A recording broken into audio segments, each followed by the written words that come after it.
অন্নপূর্ণা ভান্ডারের আরও একটি নতুন নোটিফিকেশন জারি করা হলো। এর আগের নোটিফিকেশনে যোগ্যতার শর্ত নিয়ে বলা হয়েছিল, আর এই নোটিফিকেশনে কারা কারা অন্নপূর্ণা ভান্ডারের টাকা পাবেন, কারা কারা অন্নপূর্ণা ভান্ডারের টাকা পাবেন না তার লিস্ট তৈরি করতে বলা হয়েছে।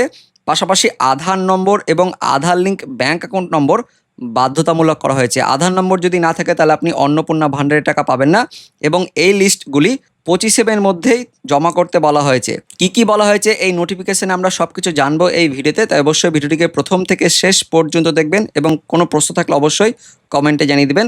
তো বন্ধুরা, দেখতে পাচ্ছেন অনস্ক্রিনে এটা হচ্ছে নতুন নোটিফিকেশন জারি করা হয়েছে, আর এর আগে আরও একটা নোটিফিকেশন জারি করা হয়েছিল। অনস্ক্রিনে দেখতে পাচ্ছেন এটা হচ্ছে প্রথম নোটিফিকেশন যেটি জারি করা হয়েছিল, এবং এই নোটিফিকেশনে যোগ্যতার শর্ত নিয়ে বলা হয়েছিল।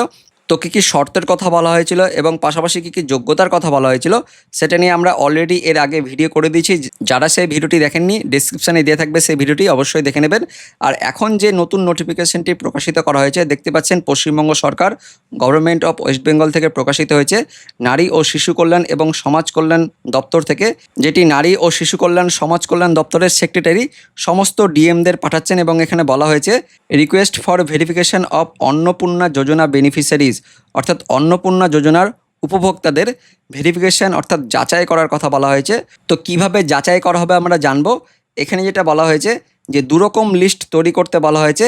একটা লিস্ট হবে যে সমস্ত মহিলারা অন্নপূর্ণা ভান্ডারের টাকা পাবেন না তাদের লিস্ট তৈরি করা হবে, এবং আরও একটা লিস্ট তৈরি করা হবে যে সমস্ত মহিলারা অন্নপূর্ণা ভান্ডারের টাকা পাবেন।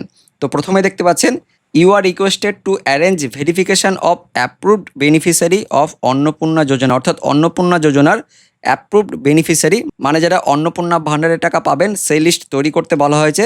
এবং পাশাপাশি upload proposal for deletion of ineligible cases at the Annapurna Yojana portal, অর্থাৎ অন্নপূর্ণা যোজনা পোর্টালে যারা যারা রয়েছে অযোগ্য মহিলা তাদেরটাও ডিলিট করার প্রপোজাল পাঠাতে বলা হয়েছে।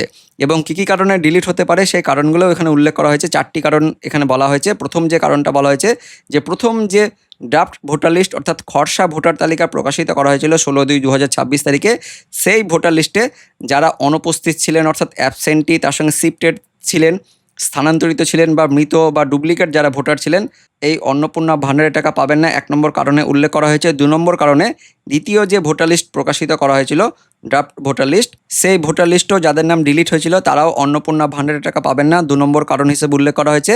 3 নম্বর কারণে আফটার অ্যাডজুডিকেশন অর্থাৎ বিচার ব্যবস্থার পরে যাদের নাম ডিলিট হয়েছে তারাও অন্নপূর্ণা ভান্ডারের টাকা পাবেন না, 3 নম্বর কারণে উল্লেখ করা হয়েছে। আর 4 নম্বর কারণে যেটা বলা হয়েছে ভোটার স্লিপ দেওয়ার সময় বাড়িতে বাড়িতে গিয়ে যখন বিএলওরা ভোটার স্লিপ দিচ্ছিল তখন মারা গিয়েছিলেন বা স্থানান্তরিত হয়েছিলেন ডুপ্লিকেট ভোটার ছিলেন তাদের নামও এই অন্নপূর্ণা ভান্ডার থেকে বাদ দেওয়া হবে। তো এই 4টি কারণের জন্য অন্নপূর্ণা ভান্ডার থেকে নাম বাদ দেওয়া হবে।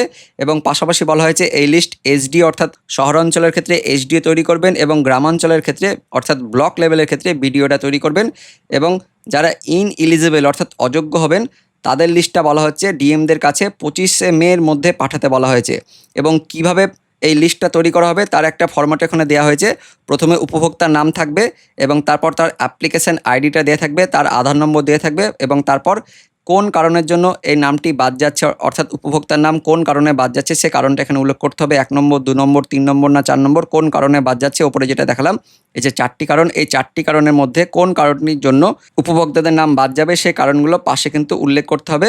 আর সেই উপভোক্তা এসআইআর নাম ডিলিট হওয়ার পর ট্রাইব্যুনালে আবেদন করে থাকলে সেটাও এখানে লিখতে বলা হয়েছে। যদি ট্রাইব্যুনালে আবেদন করে থাকেন তাহলে ইয়েস হবে, আর যদি না করেন তাহলে নো হবে। পাশাপাশি সিএতে যদি আবেদন করে থাকেন তাহলে এখানে ইয়েস হবে, আর যদি না করে থাকেন তাহলে নো হবে। তো এইভাবে যাদের নাম বাদ যাবে অন্নপূর্ণা ভান্ডার থেকে তাদের লিস্ট তৈরি করা হবে। পাশাপাশি যারা ইলিজিবল অর্থাৎ যোগ্য উপভোক্তা হবেন তাদের লিস্টও তৈরি করা হবে এবং সেটি পোর্টালে মার্ক করতে বলা হয়েছে। যারা এই অন্নপূর্ণা ভান্ডারের টাকা পাবেন অর্থাৎ ডিসবার্সমেন্ট অফ বেনিফিট যাদের এই টাকাটা দেওয়া হবে তাদের বলা হচ্ছে যে আধার লিঙ্ক ব্যাঙ্ক অ্যাকাউন্ট যেন থাকে, এবং পাশাপাশি আধার নম্বর কিন্তু অবশ্যই থাকতে হবে, বাধ্যতামূলক করা হয়েছে। এবং এই লিস্টগুলো পোর্টালে উল্লেখ করতে হবে। এবং এই দুটি যে পয়েন্ট অর্থাৎ আধার লিঙ্ক ব্যাঙ্ক অ্যাকাউন্ট এবং আধার নম্বর এই দুটো পয়েন্ট কিন্তু অবশ্যই উল্লেখ করতে বলা হয়েছে, 25 মের মধ্যে উল্লেখ করতে বলা হয়েছে। এবং পোর্টালে কোনো কিছু যদি কারেকশান করার প্রয়োজন হয় সেটাও কিন্তু আলাদাভাবে পোর্টালে মার্ক করতে বলা হয়েছে। তো দুটো লিস্ট তৈরি করতে বলা হয়েছে। একটা লিস্টে যাদের নাম বাদ যাবে এবং কোন কারণে বাদ যাবে সেরকম একটা লিস্ট হবে, এবং পাশাপাশি যারা এই অন্নপূর্ণা ভাণ্ডারের টাকা পাবেন তাদের লিস্টও তৈরি করা হবে আধার নম্বর দিয়ে এবং আধার লিঙ্ক ব্যাঙ্ক অ্যাকাউন্ট দিয়ে সেই লিস্ট তৈরি করা হবে। তো এইভাবে কিন্তু দুটো লিস্ট তৈরি করা হবে এমনটা বলা হচ্ছে। তো এইভাবে অন্নপূর্ণা ভাণ্ডারের যাচাই অর্থাৎ ভেরিফিকেশন প্রক্রিয়া হবে এমনটাই এই মুহূর্তে আপডেট উঠে আসছে। তো ভিডিওটি ইনফরমেটিভ হয়ে থাকলে বা ভালো লেগে থাকলে লাইক করবেন এবং অনেক অনেক করে শেয়ার করবেন যাতে প্রত্যেকে এই আপডেটটি জানতে পারে। তো বন্ধুরা, এটাই হচ্ছে এই মুহূর্তের আপডেট। দেখা হচ্ছে পরবর্তী আপডেট নিয়ে, ততক্ষণের জন্য ধন্যবাদ।